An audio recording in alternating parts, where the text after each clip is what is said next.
Bueno, hermanos, vamos a seguir con la segunda lección en este día.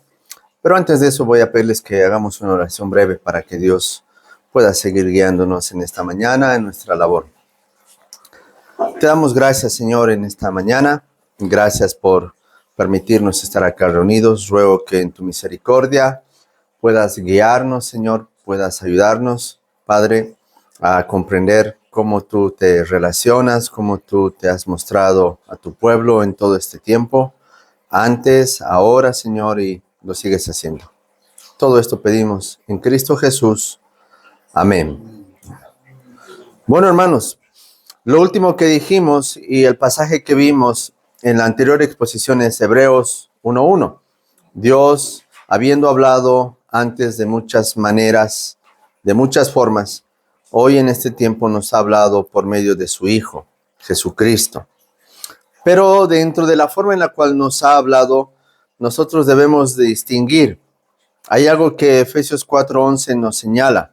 Dice que Él ha dejado apóstoles, profetas, pastores, maestros, evangelistas, todo eso.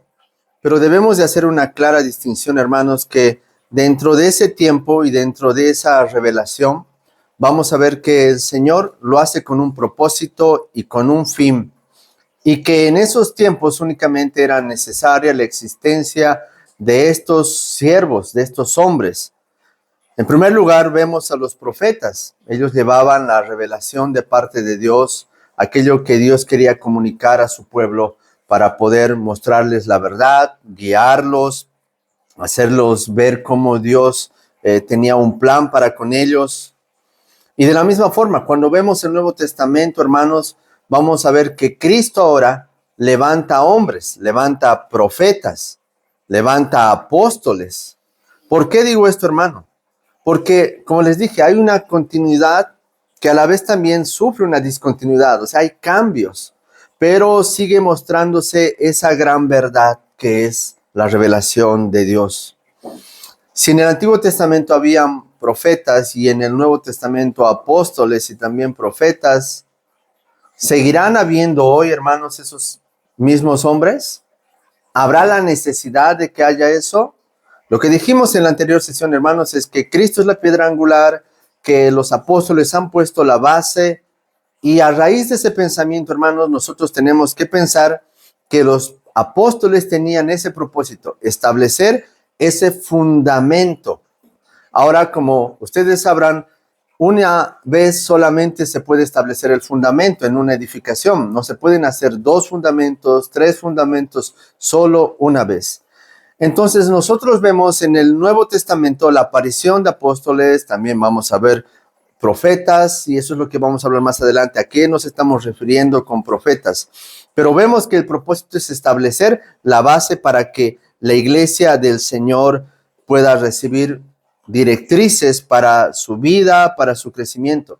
Y es interesante, hermanos, que cuando vemos la revelación de Dios, nosotros vemos la vida institucional de la iglesia recién en el libro de los Hechos. Usted se acordará que hay 120 creyentes únicamente esperando la venida del Espíritu Santo. No habían 300, no habían 500, sino 120. Y después de ese despliegue de poder de Dios, vemos que una multitud, dice que 3,000 y luego más hombres se convierten por medio de las señales que hacían los apóstoles. Entonces las señales tenían como propósito hacer que muchos hombres, muchas mujeres puedan escuchar la verdad y la palabra de Dios. Pero entonces, hermanos, si eso es así, quiere decir que en el Nuevo Testamento todos los creyentes tenían la necesidad de seguir viendo eso. Nosotros vamos a ver, hermanos, que en el Nuevo Testamento los apóstoles, algo que los distinguía y los caracterizaba, era la forma en la cual ellos evidenciaban lo que Cristo había hecho con ellos. Es interesante, hermanos, que incluso para la elección de apóstoles, ustedes se recordarán, cuando se busca al sucesor de Judas, se pide algunos requisitos, ¿verdad? Que haya sido un hombre que haya andado entre ellos, que haya conocido, haya visto a Jesús, que haya visto su resurrección, que sea de buen testimonio.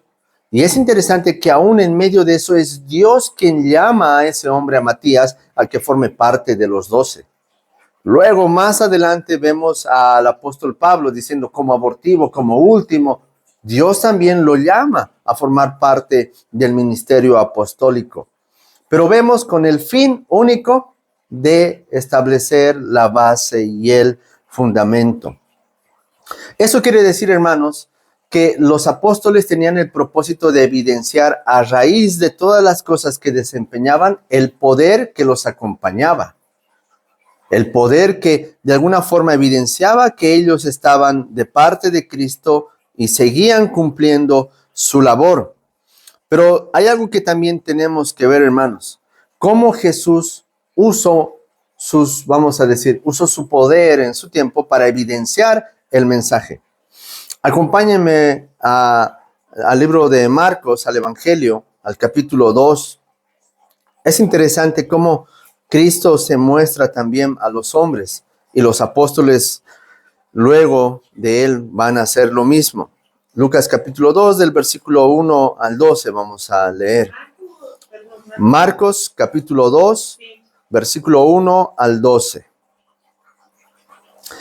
Entró Jesús otra vez en Capernaum después de algunos días y se oyó que estaba en casa.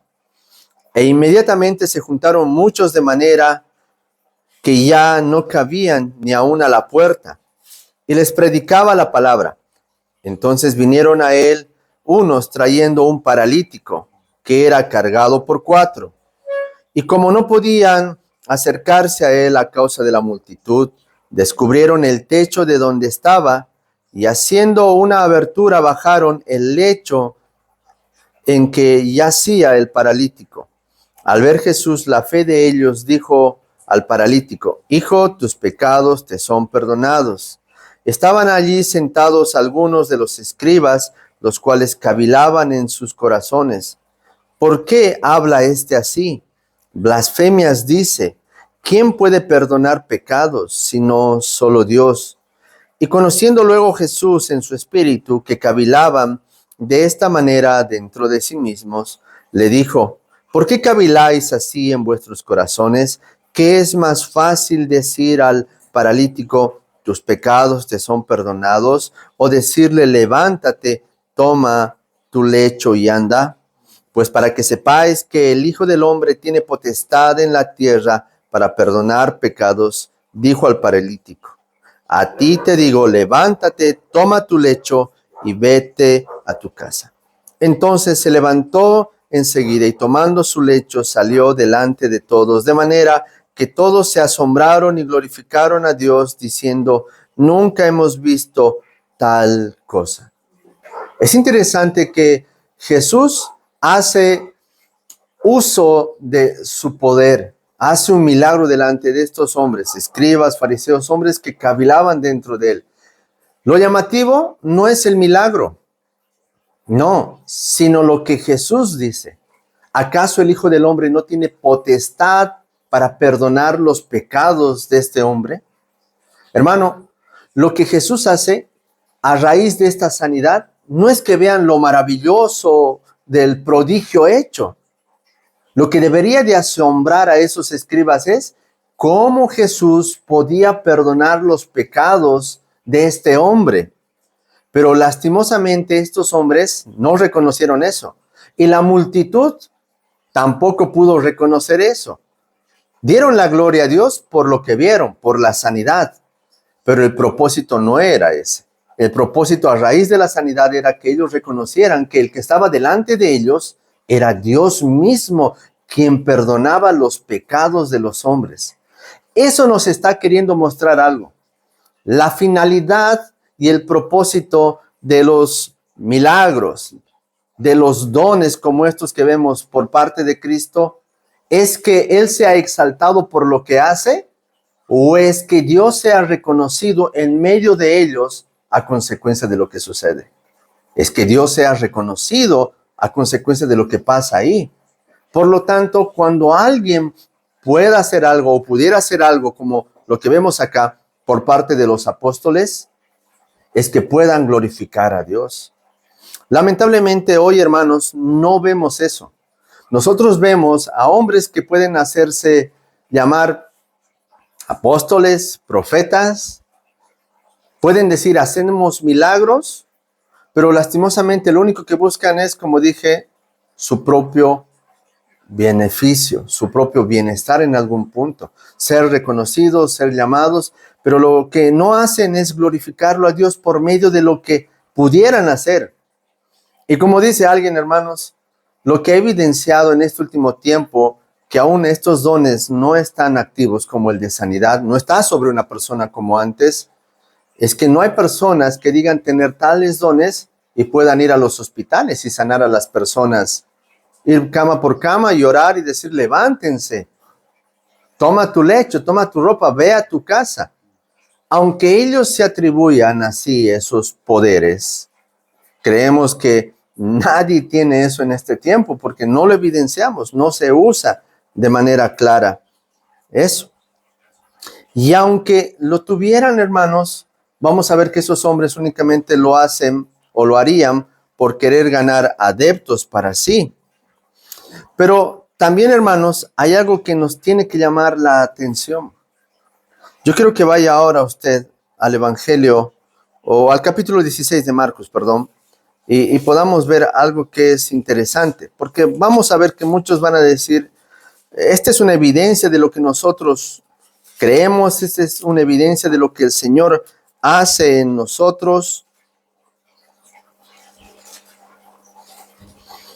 Miren lo que dice Marcos capítulo 16. Leamos desde el versículo 12. Marcos 16, versículo 12. Pero después apareció en otra forma a dos de ellos que iban de camino yendo al campo. Ellos fueron y lo hicieron saber a los otros, y ni aun a ellos creyeron. Finalmente se apareció a los 11 mismos, estando ellos sentados a la mesa, y les reprochó su incredulidad y dureza de corazón, porque no habían creído a los que le habían visto resucitado. Y les dijo, id por todo el mundo y predicad el evangelio a toda criatura. El que creyere y fuere bautizado será salvo, mas el que no creyere será condenado. Y estas señales seguirán a los que creen. En mi nombre echarán fuera demonios, hablarán nuevas lenguas, tomarán en las manos serpientes, y si bebieren cosa mortífera no les hará daño. Sobre los enfermos pondrán sus manos y sanarán.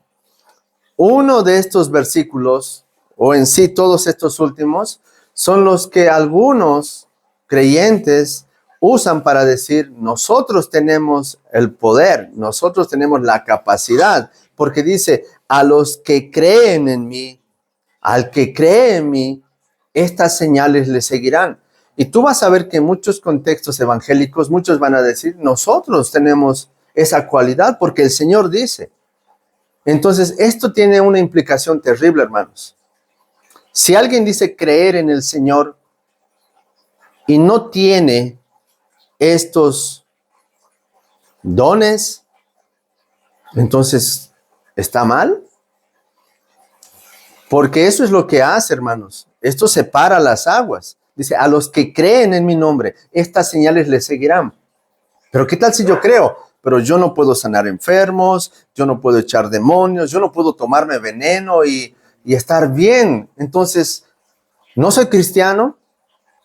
Hermano, lastimosamente vamos a ver que hay un error exegético en esto. No tenemos que olvidar que nosotros estamos leyendo un evangelio y es un tipo de literatura específico. Dentro de esto encontramos narración. Estamos leyendo lo que ha sucedido. Es narrativo. Por lo tanto, tenemos que tener cuidado a la hora de poder interpretar esto. ¿Por qué, hermanos, digo esto? Usted va a estar de acuerdo conmigo.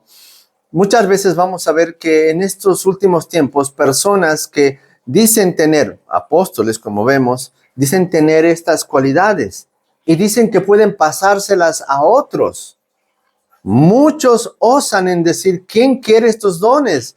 Vengan y yo les voy a impartir. ¿Verdad? Es así. No estoy mintiendo porque sé que todos lo hemos visto en algún punto o hemos escuchado. Y aunque parezca gracioso, hermanos, esto es algo terrible. Porque muchas personas, tal vez con buena intención y aún erradas, van a acercarse a lugares así para querer recibir ese poder.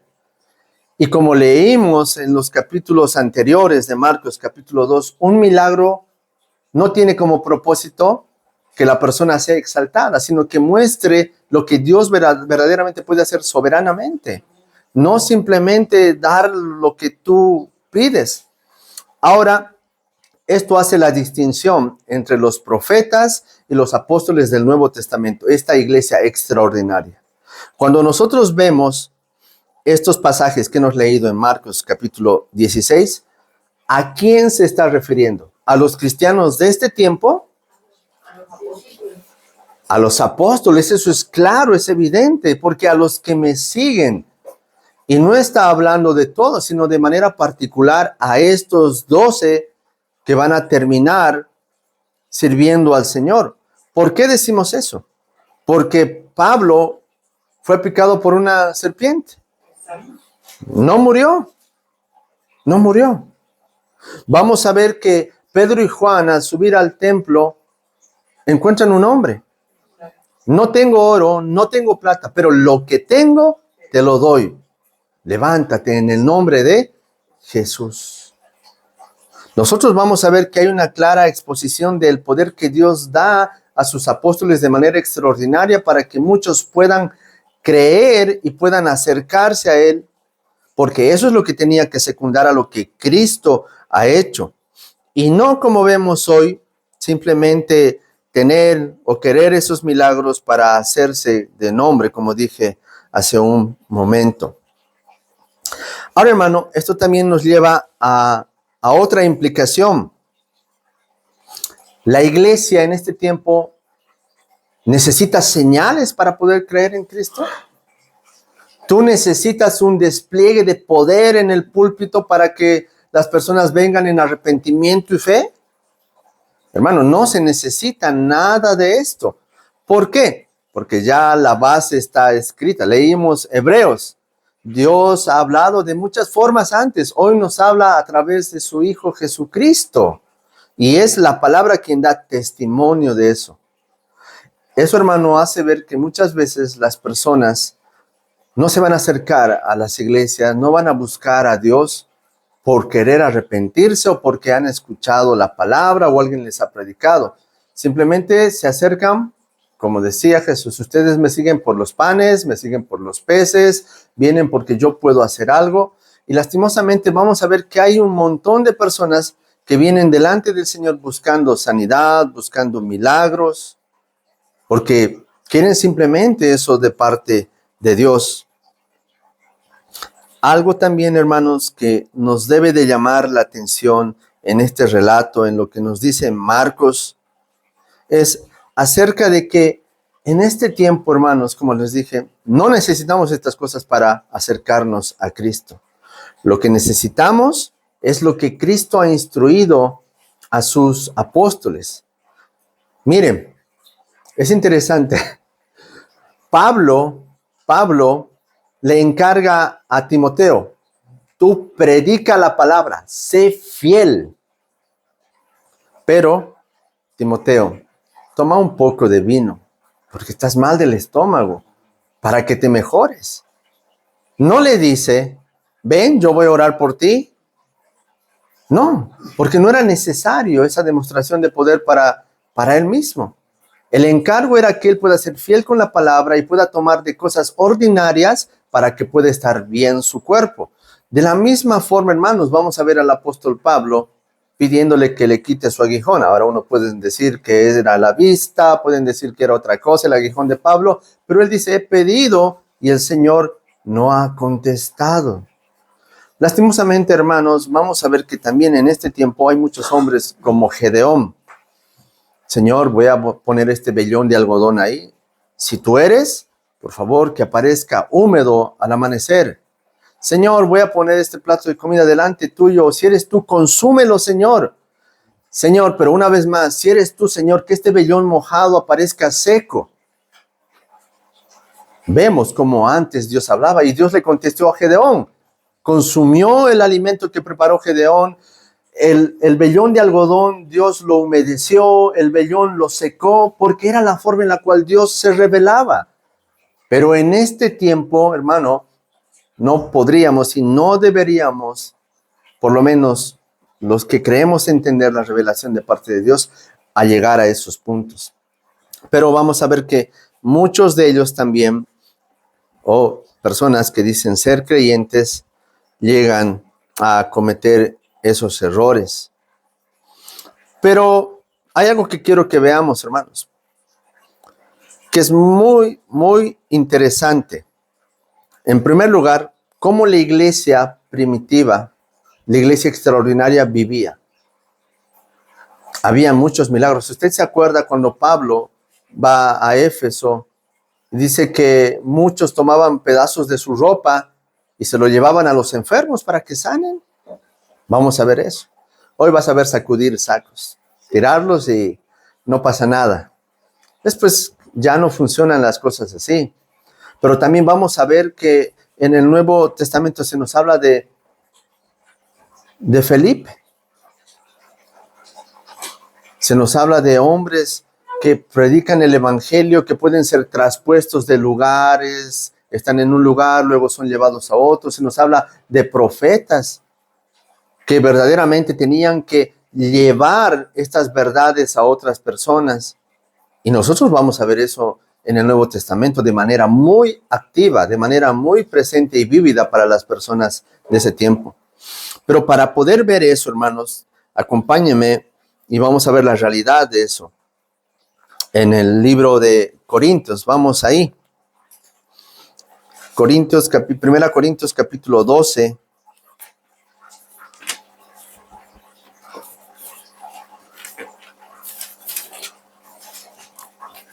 Primera Corintios capítulo 12.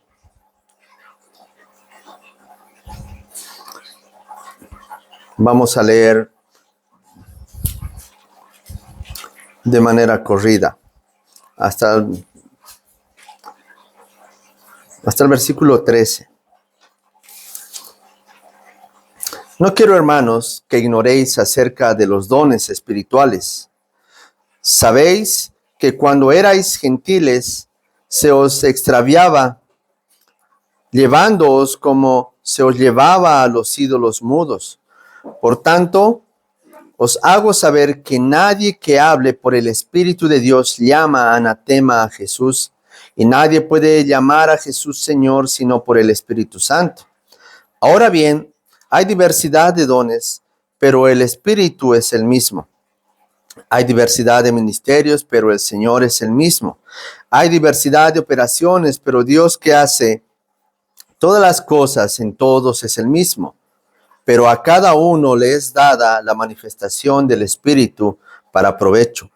Porque a este es dada por el Espíritu palabra de sabiduría, a otro palabra de ciencia según el mismo Espíritu, a otro fe por el mismo Espíritu y a otro dones y sanidades por el mismo Espíritu, a otro el hacer milagros, a otro profecía, a otro discernimiento de espíritus, a otro diversos géneros de lenguas y a otro interpretación de lenguas, pero todas estas cosas las hace uno y el mismo Espíritu, repartiendo a cada uno en particular como Él quiere. Porque así como el cuerpo es uno y tiene muchos miembros, pero todos los miembros del cuerpo, siendo muchos, son un solo cuerpo, así también Cristo. Porque por un solo Espíritu fuimos todos bautizados en un cuerpo, sean judíos o griegos, sean esclavos o libres, y a todos se nos dio a beber de un mismo Espíritu. Además, el cuerpo no es un solo miembro, sino muchos. Si dijere el pie, ¿por qué no soy mano, no soy del cuerpo? Por eso no será del cuerpo. Y si dijere la oreja, ¿por qué no soy ojo, no soy del cuerpo?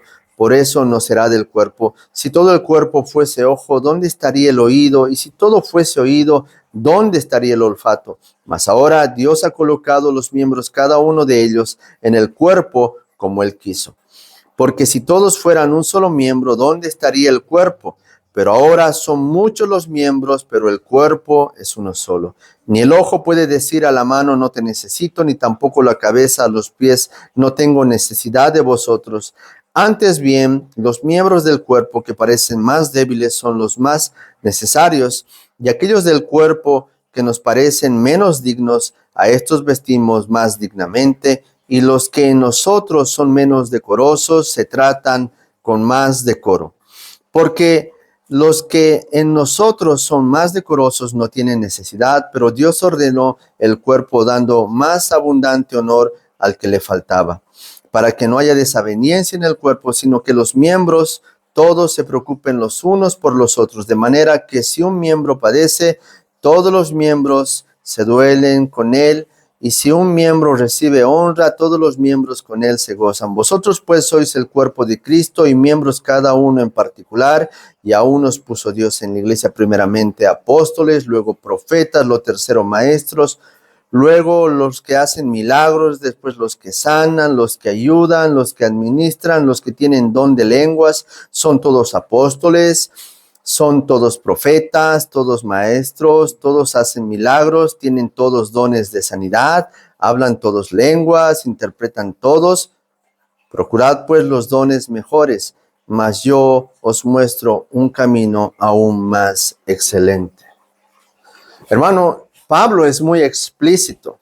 Y es interesante, hermanos, que cuando nosotros vemos de manera general el contexto de la primera carta a los Corintios, vemos a una iglesia que gozaba todos los dones. La pregunta, ¿era necesario? Sí, era muy necesario que la iglesia pueda crecer de esa forma, porque no había la Biblia. No teníamos el canon hecho, no estaba escrito todo. Si bien las cartas del apóstol Pablo eran llevadas de un lugar a otro, compartidas, había la necesidad, hermano, y era como Dios se revelaba a los hombres en ese momento aún. La iglesia en su época extraordinaria gozaba de todas estas cosas que acabamos de leer. Tenían dones, tenían milagros. Y es interesante, hermanos, que nosotros no podemos dejar de considerar estos versículos. En primer lugar, ¿por qué? Porque Dios está hablando de manera particular acerca de la iglesia como un cuerpo, pero no simplemente de una iglesia local. Ahora veamos eso de manera un poco más amplia. La iglesia universal, un cuerpo mucho más amplio. Ahora nosotros tenemos que ver que en esta iglesia local, cuando se refiere a los dones que Dios ha dado, dice que Dios los ha dado como Él quiso y los ha puesto en el lugar que Él quiso, como Él ha decidido. Hermano, y dice que los dones son para edificación. Es interesante, hermanos, que los dones que eran activos en ese tiempo en la iglesia de los Corintios era para el bienestar entre los unos y los otros. Pero como ustedes conocen el contexto, esta iglesia no era una de las que hacía buen uso de todos los dones que el Señor tenía. Ahora, lo que hace Pablo es reconocer que esos dones están activos. Decir que esto no era así sería irnos tras todo lo que hemos venido enseñando. Pero vemos que Pablo dice, sí, tú tienes milagro, tú tienes profecía, tú tienes lengua, tú tienes sanidad, tú haces lo uno, tú haces lo otro. Pero no se olviden, hermanos, ustedes tienen todos los dones, pero es para el beneficio mutuo de la iglesia y el crecimiento de cada uno de ustedes. La distinción que quiero hacer, hermanos, en este tiempo es que las personas que hoy tienen o dicen tener dones, así como los que hemos leído, edifican a su iglesia. Más al contrario, hermano, lo que hacen es segmentar, porque traen nuevas revelaciones, traen nuevas formas de interpretar incluso la Biblia. Y en algunos casos, miren lo que dice el apóstol Pablo, todos los dones son dados por el Espíritu Santo, que es uno. Y muchos de los que en este tiempo dicen tener dones, van en contra de todo lo que el Espíritu Santo manda. Y lo que el Espíritu Santo manda es la unidad y es el señorío de Cristo. Pero más al contrario, todas esas cosas muestran la deficiencia que hay dentro de las iglesias que puedan tener ese contexto. Ahora, lo que nosotros debemos de interpretar a la hora de leer esto es no ignorar lo que ha sucedido en Corinto. Nosotros creemos fielmente de lo que Pablo está diciendo, es algo que tiene que ver con lo que la iglesia vivía en su contexto. Pero, ¿qué de eso para nosotros ahora? Todo lo que el apóstol Pablo ha leído todavía puede ser evidente en las iglesias locales. En una iglesia local habrá alguien que profetice, alguien que hace milagros, alguien que hace sanidades. Hermano, hoy no vemos ninguna de esas cosas. ¿Pero por qué no las vemos? Dios tenía que hablar así para que los hombres puedan comprender. Y esto es lo que yo quiero que usted entienda. Mire, cuando uno tiene hijos y son pequeños, ellos comprenderán las palabras que nosotros usamos de manera correcta. Si tu hijo tiene 2 años y tú le dices, acércate a la mesa o anda a la cocina y pásame la servilleta, toma el tenedor y el cubierto, ¿ellos comprenderán? No, tenemos que hablarles como que balbuceando, hacer algunas señales para que ellos comprendan, ¿verdad? E incluso les damos algunos nombres particulares, algunas cosas para que ellos empiecen a distinguir las cosas que están en su entorno. De la misma forma, cuando la iglesia empieza a crecer, Dios tiene que darles medios para que ellos puedan comunicarse, para que ellos puedan relacionarse, incluso para que puedan servirse mutuamente. Parte de todo eso es cómo Dios opera a través de los dones, cómo se muestra su gracia, cómo se muestra su amor. Pero eso era para que ellos puedan ser llevados a esa comprensión de lo que Dios está mostrando. Ahora, como ustedes saben, en su contexto, esa iglesia gozaba de todos los dones. Pero el apóstol Pablo les dice, yo les muestro algo mucho mejor. Era el amor. ¿Por qué, hermanos, Pablo dice eso? El apóstol Pablo en algún punto va a hablar de los dones y va a decir, las lenguas van a cesar, los milagros se acabarán, pero el amor nunca terminará. El apóstol Pablo está afirmando, hoy tienen lenguas, tienen milagros, hoy tienen sanidades, pero déjenme decirle, hermanos, eso va a terminar. Yo les estoy mostrando ahora algo que va a ser eterno, perduradero, el amor, la forma en la cual se traten. Pablo de alguna forma está profetizando lo que iba a suceder, ¿verdad? Pablo está diciendo, esto va a tener un fin. Ahora, no es únicamente lo que Pablo hace, sino también lo que va a hacer más adelante en el capítulo 13, nos va a mostrar cómo él va a empezar a regular los dones extraordinarios. Él va a decir, si uno tiene esto, haga de esta forma. Ahora lo vamos a ver. Miren, Pablo regula los diferentes aspectos sobre la expectativa de los dones, su propósito y la forma apropiada de usarlos en la iglesia de Cristo.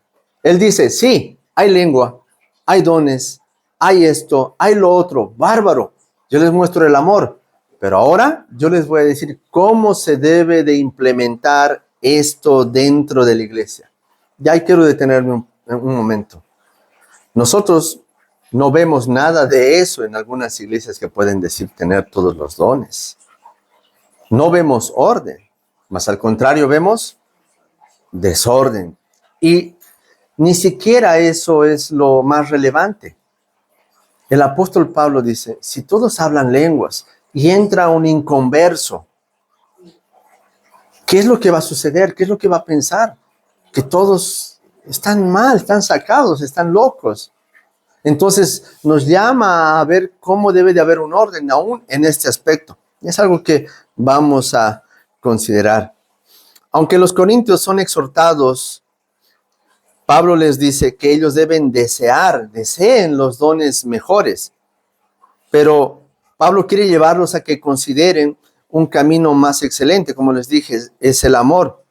Pero el apóstol Pablo comienza el capítulo 13 de una manera fabulosa, haciendo una hipérbole, una exageración. Dice, si yo hablase lenguas humanas y angélicas y no tengo amor, vengo a ser metal que resuena o címbalo que retiñe. Pero lo que debemos de entender es que Pablo no está afirmando, no está diciendo hay lenguas angélicas. Él está exagerando. Si yo hablo lenguas humanas y incluso hablase lenguas angélicas y no tengo amor, no soy nada. Algo que pasaba en la iglesia en los Corintios. Pero algunos interpretan, pero Pablo está diciendo que sí, hay lenguas angélicas. No, lo que Pablo está haciendo es una exageración. Si yo hablase, no es que si yo hablo, no, si yo hablase lenguas angélicas y no tengo amor, nada soy. Ahora, miren lo que dice en el versículo 2. Si tuviera el don de profecía y entendiera todos los misterios y todo conocimiento,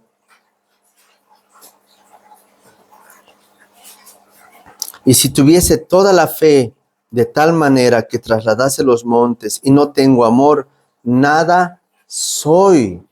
Puedo tener profecía, puedo tener todos los dones, si no hay amor, nada soy. Hermano, eso en estos dos versículos nos está mostrando algo. Los dones son importantes, por lo que nos dice Pablo, en su momento sí, pero luego nos dice que no son tan relevantes, porque lo que iba a distinguir a los creyentes iba a ser el amor mutuo que se iban a tener, no los dones que podían operar ellos, sino el amor que se profesaban los unos a los otros. Ahora dice, o aún más dramáticamente, miren lo que dice, si diera todos los bienes para dar de comer a los pobres, y si entregara mi cuerpo para ser quemado o entregado, y no tengo amor, nada soy. Sin amor, no se puede reflejar el mayor don que el Señor nos ha dado, que es el hecho de vivir el uno por el otro para demostrar esa expresión. Simplemente seríamos instrumentos vacíos que no tendrían un propósito y una finalidad real. El camino verdadero es el amor. Miren lo que dice el versículo 14 o el capítulo 14, versículo 1. Seguid el amor y procurad los dones espirituales, pero sobre todo que profeticéis. Ahora, hermano, eso es muy interesante. Busquen el amor, pero también busquen el hecho de enseñarse los unos a los otros.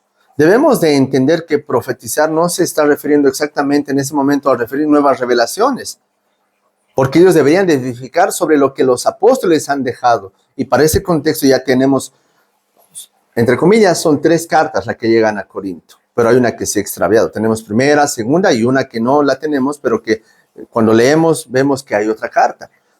Tienen una base por la cual ellos pueden enseñar y compartir esas verdades.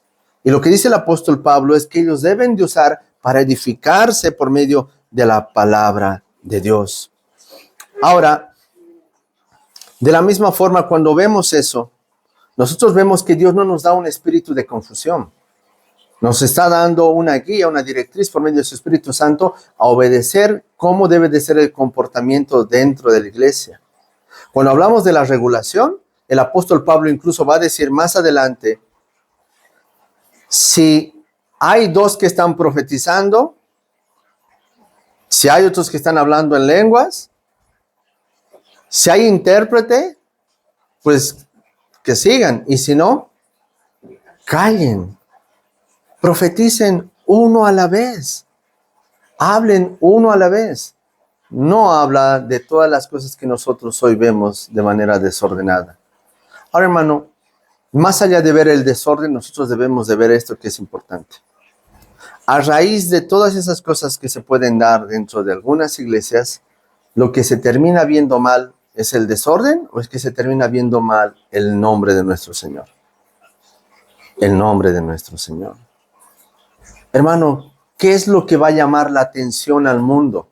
¿Los milagros que una iglesia, las sanidades que un hombre pueda hacer? ¿O nuestras vidas transformadas por medio del arrepentimiento, que son la mayor evidencia de que ha surgido un milagro en nuestra vida?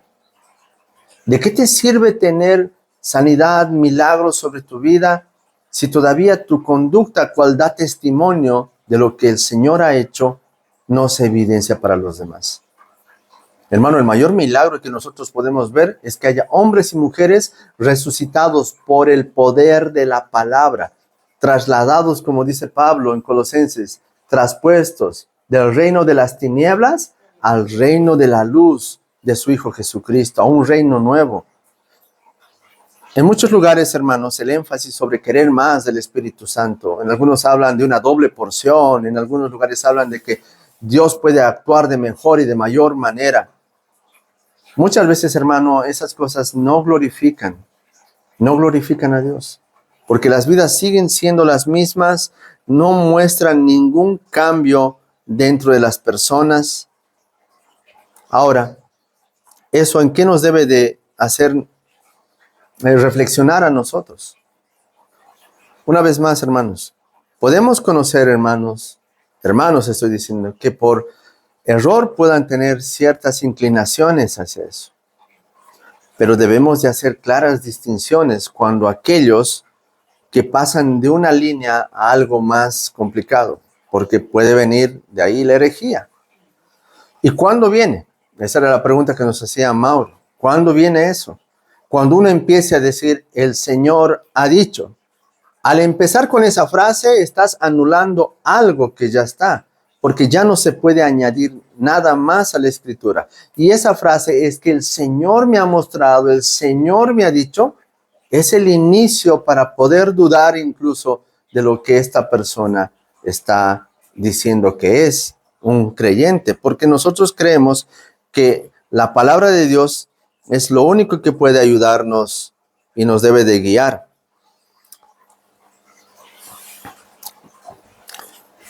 Ahora, si vemos esto, hermanos, es muy interesante. Versículo 8 del capítulo 13. Miren, Pablo dice, el amor nunca dejará de ser, pero las profecías se acabarán y cesarán las lenguas y la ciencia acabará. Estas palabras, hermano, cesarán, acabarán, son palabras que vamos a verlas en el Nuevo Testamento. Por ejemplo, cuando vemos en Lucas capítulo 5, versículo 4, dice Lucas, cuando nuestro Señor terminó de orar. Esa es la misma palabra. En Lucas 11:1, para expresar cómo la tempestad se calmó ante las palabras del Señor. Y se calmó la tempestad. O sea, habla de un tiempo que iba a tener un fin. Y Pablo usa las mismas palabras. Las profecías, las lenguas van a cesar, van a terminar. Pero hay algo que no termina, es el amor. Acompáñenme a este versículo que es muy importante. Hechos 21.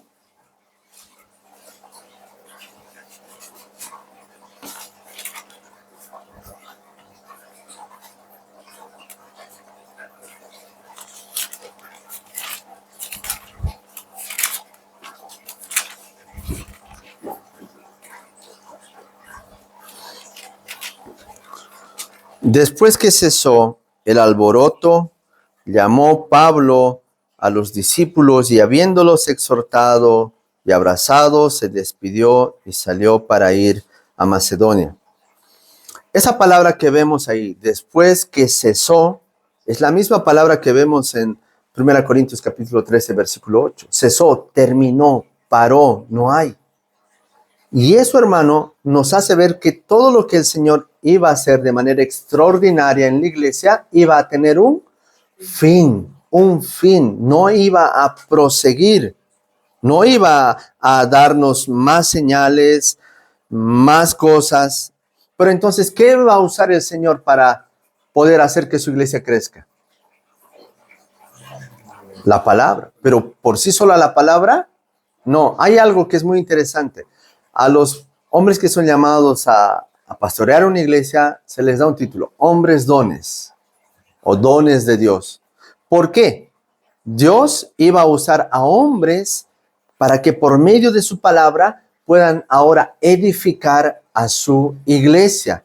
y ya no las cosas extraordinarias que vemos en el Nuevo Testamento. La iglesia empieza a tener una estructura nueva, no solamente en las cosas comunes, sino aún dentro del mismo gobierno. Ya no se necesitan apóstoles, ahora se necesitan pastores, ¿verdad? Ya no se necesitan visiones, ahora se necesita hombres que enseñen. Ya no se necesitan milagros, se necesita hombres que sean fieles a la palabra. Hay un contraste y un equilibrio. Y esa discontinuidad sigue continuando, ya no con las mismas cosas, pero sí con el mismo propósito, revelar a Cristo. Otros instrumentos, otros medios. Estos dones extraordinarios cesan y aparece lo ordinario, lo común. Ahora, hermanos, cuando tú ves las cartas de Pedro, cuando tú ves en algunas cartas de Pablo, por ejemplo, Colosenses, Efesios, ¿tú ves milagros? ¿Tú ves obras maravillosas así, que sean relatadas? ¿No? El libro de Hechos es el que contiene, junto a los evangelios, gran parte de esas cosas. Ahora, en la carta a los Corintios, como leímos, es como Pablo reconoce que la iglesia tiene todo eso, pero que está haciendo mal uso, incluso nos muestra que iban a cesar. Pero en los demás escritos, ya no ves que hayan más dones que sean activos. No es porque no había, sino porque ya la vida empieza de otra forma.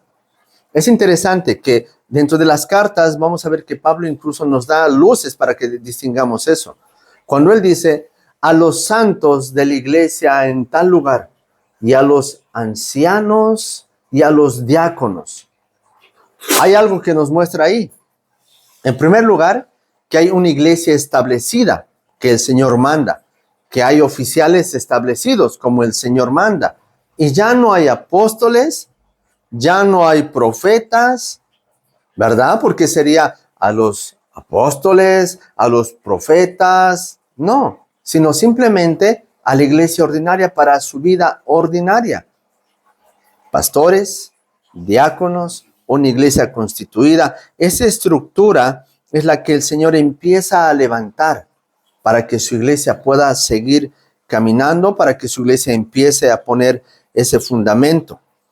Pero dentro de la continuidad y discontinuidad en estas dos etapas en las que Dios se revela, el propósito, hermano, más allá de los dones, una vez más, es que cada uno de nosotros pueda hacer uso de sus dones. ¿Qué está diciendo pastor? Me va a decir. Si usted ve Romanos capítulo 10, capítulo 11, el apóstol Pablo dice que ha dado dones a todos, pero los dones han cambiado. Ya no son como los que dice Pablo, el de profecía, el de sanidad, no. Pablo en Romanos dice, don de servicio, don de la palabra, el don de enseñanza, el don de la misericordia, el don de dar. Los dones ya tienen otra perspectiva, pero aún los seguimos teniendo, ya no de manera extraordinaria, sino de manera ordinaria. Pero eso es algo que muchos hermanos no comprenden. Hermano, ¿qué de bello hay en poder servir a la iglesia? Limpiando, acomodando. Yo creo que mucho, ¿verdad? Pero para algunos, y ahora siempre sin ánimo de ofender, para algunos que no comprenden que los dones ya han cambiado en ese sentido, todavía buscan esos dones novedosos porque quieren ser extrafalarios, vistos, reconocidos, como vemos. Pero lo que provoca esto, hermano, en nosotros es que estos dones deben de ser buscados, deben de ser requeridos dentro de la iglesia. Eso no anula lo que el Señor hace aún a través de nosotros. Más al contrario, el apóstol Pablo, si usted ha leído Romanos, va a ver que él insta, porque todos debemos de servir y todos debemos de buscar los mejores dones, el amor, y a eso es lo que se refiere en Corintio. Los que van a aparecer en la carta a los Romanos, vemos cómo era necesario para que eso surja, para que eso se evidencie. Ahora, eso nos lleva a una interpretación muy importante, hermanos. ¿Por qué? ¿Cómo es que la autoridad de Dios se revela en este nuevo tiempo? Porque antes la autoridad se revelaba porque había un profeta, había un sacerdote, había un rey. ¿Cómo es que ahora la autoridad en este nuevo pacto, en el nuevo pacto, se nos evidencia. Es interesante que cuando nosotros vemos, aún tiene que ver dentro de eso la eclesiología. Porque dice, Pedro, ¿quién dices que soy? El Mesías, el Cristo. Eso no se te lo ha revelado, no te lo ha revelado carne ni sangre, sino mi Padre que está en los cielos. Y después le dice, sobre esta roca edificaré mi iglesia. Luego vamos a ver, dice, que las llaves del reino le son entregadas a Pedro. El poder, la autoridad. Porque eso tiene que ver mucho, hermano, con los dones. Porque hoy, ¿cómo es que la iglesia se lleva a cabo en ese orden? Porque, hermano, necesitaríamos autoridades como los apóstoles para que guíen una iglesia, para que gobiernen. Y esto, hermano, nos lleva a meditar y a pensar, Pedro, ¿a quién representaba cuando Cristo le da las llaves del reino? ¿Cómo era? Si le preguntas a un católico, va a decir, sí, es como el primer papa, él ha recibido esas cosas en ese sentido. Pero nosotros creemos que Pedro recibe esa distinción de tres maneras. Lo hace primero como apóstol, teniendo autoridad para dar doctrina, directrices, representando a los demás apóstoles. Lo hace también como pastor y lo hace también como un hermano dentro de la congregación de la iglesia. Eso es muy importante. ¿Por qué, hermanos? Porque dentro de los dones, dentro del cesacionismo, nosotros creemos que ya no hay apóstoles, ¿no ve? No hay apóstoles. Entonces creemos que Pablo, Pedro y los demás cumplen a raíz de lo que Pedro recibió el ministerio que a muchos hoy nos es encargado, en la cual también nosotros como creyentes formamos parte. Y esto, hermano, nos lleva a considerar cuál es el lugar que nosotros ocupamos dentro de todo esto. El apóstol Pedro dice algo muy importante. Vosotros como piedras vivas, igual que él, piedra viva, acercaos a él. Hermano, es interesante cómo nos hace símiles con Cristo. Por medio de su obra, por medio de lo que hemos recibido, por medio de la instrucción que él nos da. Nos hace partícipes de todas las cosas que en él hay y gozamos. ¿Pero para qué, hermanos? Muchas veces tú vas a ver en este tiempo quiénes tienen preeminencia en las iglesias donde todos los dones son funcionales. Los apóstoles, los profetas. ¿Y los demás hermanos qué hacen? Son los que aplauden, son los expectantes. Pero a raíz de esta nueva vida de iglesia, no hay alguien que esté en el centro de todo, porque no hay alguien que tenga la preeminencia, sino Cristo, su palabra es el que tiene la preeminencia. Por tal razón, no hay diferencia entre aquel que predica porque tenga el don o aquel que enseña porque tenga el don, porque todos tenemos la misma posibilidad, la misma capacidad de servicio, porque a todos se nos ha dado ese don. Hermano, comprender eso hace que Dios ponga la vara en un sentido igual para todos. No pone a unos más arriba, a otros más abajo. En responsabilidades sí, pero delante de los ojos del Señor, todos son iguales, o somos iguales. No hay diferencia. Yo quiero terminar con esto, esta parte.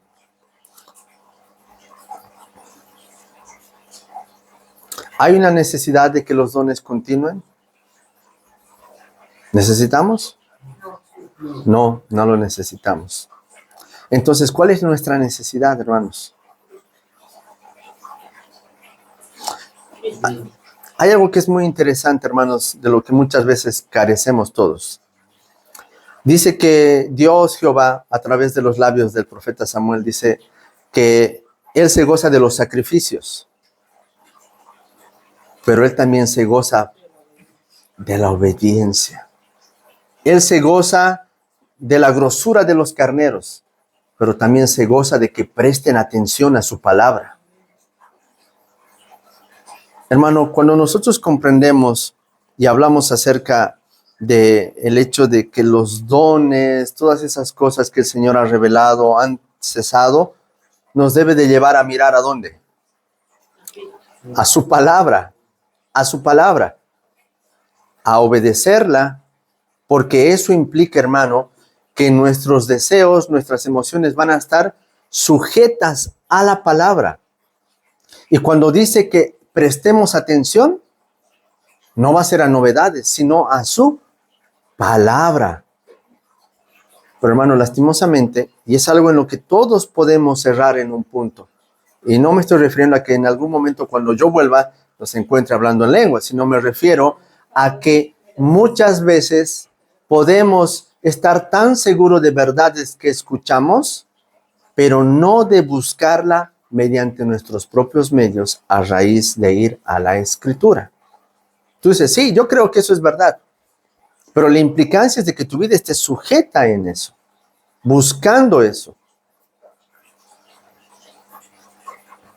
Cuando vemos lo que dice Samuel, en cuanto a que Dios se goza de muchas otras cosas como sacrificios, grosura de carneros, nos hace ver, hermanos, que un verdadero amor a la iglesia de Cristo y a Él radica en obediencia y no en sentimientos, no en cosas que nos apasionen y no se alineen a la Escritura. Todo sentimiento, toda pasión debe de estar traspuesta por yo siento algo. ¿Qué dice la Biblia? Me parece algo. ¿Qué dice la Biblia? Quiero hacer algo. ¿Qué dice la Biblia? Aquello que va a discernir nuestros sentimientos, porque dice que el corazón es engañoso. ¿Quién lo conocerá? Solo el Señor. Si nosotros no vamos a la Escritura, hermanos, continuamente, no podemos establecer un buen cimiento. No es simplemente aprender y decir, bueno, nosotros somos cesacionistas, creemos esto porque dice el versículo esto, la exégesis esto. No, creemos eso y luchamos por vivir conforme a eso en todos los aspectos de manera integral en nuestra vida. Y eso es lo que nos va a hacer firmes, fieles a la palabra. Y no se olviden, lo que nosotros hacemos repercute en el tiempo. Repercute en el tiempo. Lo que los apóstoles han hecho ha repercutido en el tiempo. La forma de enseñar. Eso es lo que también hablábamos con los hermanos en el receso que teníamos. O a un principio. Como muchos de los padres de la iglesia, hombres que estaban, vamos a decir, no tan lejanos a los apóstoles, se han podido tal vez equivocar en algunas cosas o no veían las cosas tan claras. ¿Por qué? Porque no había mucho escrito, no había mucho estudio, no había mucha verdad expuesta para que tomen eso. Por lo tanto, eran más fáciles de errar. Pero ahora nosotros, con 2 siglos de bagaje, de historia, de herramientas para estudiar la palabra del Señor, no deberíamos de errar de tal manera. Pero que el Señor nos guíe. Y si hay algún don, todos lo tenemos. Dice que Él nos va a dar, como se los dio a los apóstoles, el Espíritu Santo. Él los va a guiar a toda verdad. Y eso es algo, hermano, que sucede. Oremos al Señor. Te damos gracias, Señor, por este tiempo. Rogamos, Padre, que más allá de aprender versículos, ver contextos, Señor, tú puedas ayudarnos a ver cómo tu palabra obra en nosotros. Ayúdanos, Señor, a no vivir tras emociones. Ayúdanos, Señor, a vivir firmes en tu palabra. Sabemos que tú nos has dado sentimientos, Padre, pero que todo sea filtrado por tu palabra. Y danos sabiduría, gracia, para siempre poder tratar estos temas con todos los hermanos y personas que pongas delante de nosotros. En Cristo Jesús. Amén.